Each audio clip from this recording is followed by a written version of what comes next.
મારા ભાઈ મારી બાજુ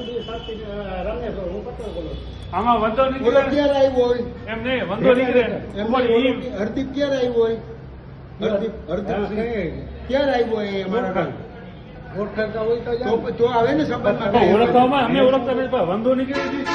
નીકળી જાય યાર અમે કઈ ચાય કરી તો નાખો ના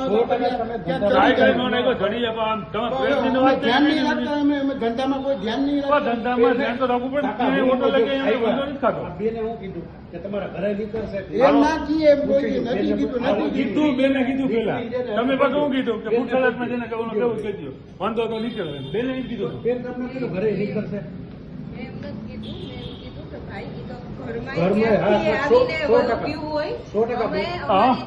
ના ના આવી જ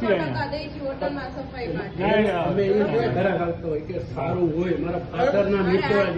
પણ એમાં શું છે કે શું થયું કે તમે એમ કીધું કે ઘરમાં ન હોય જમવાવાળા માણસ છે તમારી વાઈફ કે તમારી બાયડી કે કોઈ બનાવતો હોય તમે કમ્પ્લેન કરો ₹300 આવ્યા એટલે કમ્પ્લેન કરવી પડે તમે ₹300 અમને કઈ પાછું નથી દીધું બરોબર તમે દીધા વગર વાંધો નથી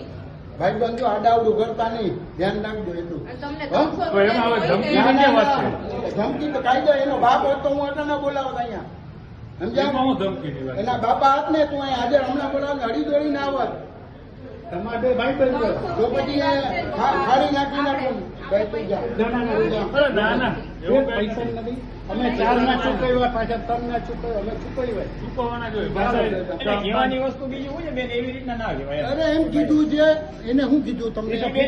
તમારા ઘરે આવે એમ ના ના એમ કીધું ઘરે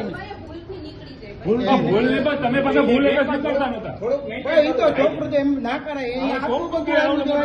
બધું એમાં કઈ નથી કાકા, ખાલી અમને સોરી કહેવાનું હતું કે ભાઈ આ અમારાથી ભૂલ થઈ ગઈ. મેં કીધું તો મેં ઓલા ભાઈને કીધું હતું કે ફૂડ ખાતા વાળા ઓળખીતા છે મેં ક્યાં કીધું તો હવે કે ફૂડ વાળાને બોલાવી મને તો હવે ભલે બોલાવ બીજું શું થાય એમ કીધું ના ના મેં તમે એમ બોલ્યા કે ફૂડ વાળાને બોલાવી બોલાવે તમે ભલે બોલાવે શું થાય હવે એમાં બીજું તો કઈ થાય નહીં ના ના ત્યારે એમ જ કીધું હતું